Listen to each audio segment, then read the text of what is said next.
All right, let's just jump right in. We're going to talk about a guy who was born into, well, greatness, but had to carve out his own legend. This is the story of Bjorn Ironside's final epic battle, a last stand that, honestly, still echoes through history. Just picture that. Close your eyes for a second. That's the world we're stepping into. We're right there on the edge of the battlefield about to witness something incredible, a lesson in courage that, hasn't aged today. Okay, so to really get why the end is so powerful, we've got to go back to the beginning. See, Bjorn Ironside, he wasn't just some Viking. He was the son of the one and only Ragnar Lothbrok and the fierce shield maiden Lagertha. I mean, can you imagine? Talk about pressure. That's a massive legacy to live up to. And this is what makes Bjorn so fascinating, right? On the one hand, yeah, he's the son of legends, but he was having none of living in their shadow. He went out and fought his own battles. I'm talking from the rivers of Francia all the way to the Mediterranean. He built a reputation that was all his, brick by bloody brick. He became a leader people feared and respected for who he was, not who his father was. So, let's get to the main event. The war itself. Because let's be clear, this wasn't just another raid. Oh, no. This was a fight for their very survival. The whole Viking world was kind of falling apart at the seams, brothers fighting brothers, and a new terrifying enemy was knocking at the door. And who was at the heart of this threat?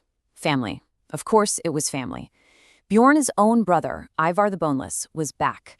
And he didn't come alone. He brought a massive Rus army with him. We're talking a force so huge it could make even the toughest, most seasoned Viking warrior's blood run cold. And this right here, this is the core of it all. This was so much more than a fight for a crown.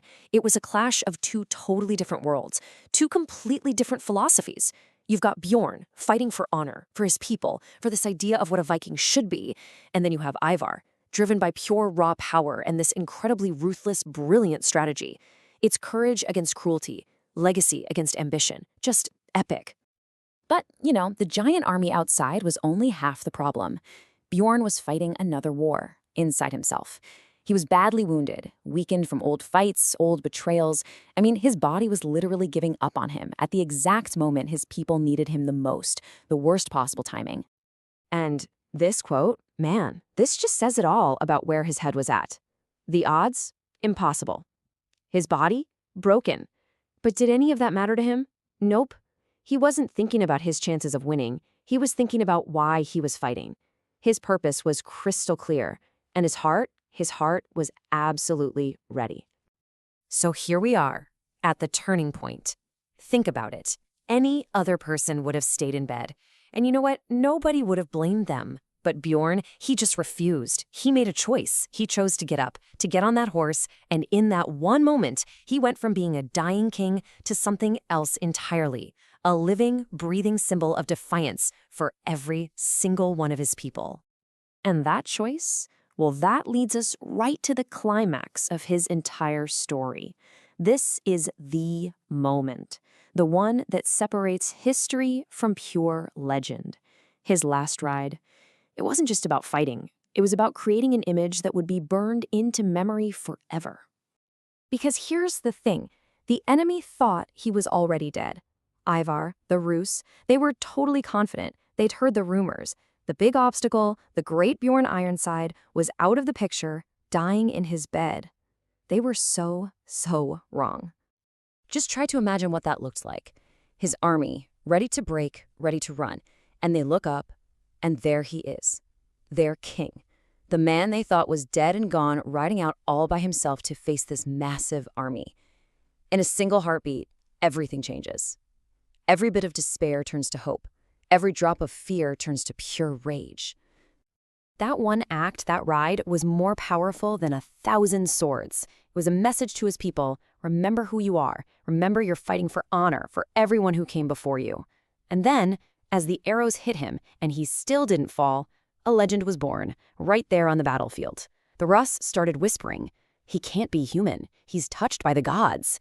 Their confidence just evaporated, while Bjorn's warriors found this incredible new strength they never knew they had. So, what happened in the battle?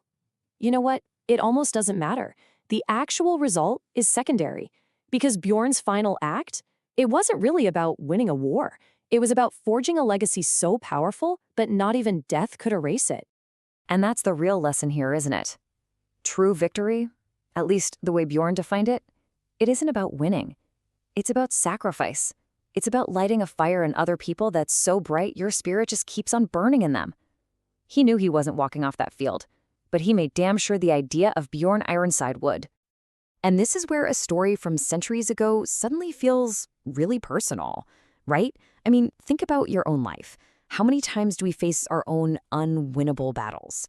Those moments where we feel wounded, totally broken, and just ready to give up. This is the lesson Bjorn teaches us. It's not about never getting knocked down. It's about refusing to stay down. It's about that one single choice to get back on your feet one more time. That simple act of rising can be the most powerful thing in the world. It can inspire everyone around you and change the entire game, even when it feels like all hope is lost. So, in the end, Bjorn Ironside didn't really die on that battlefield. He became immortal.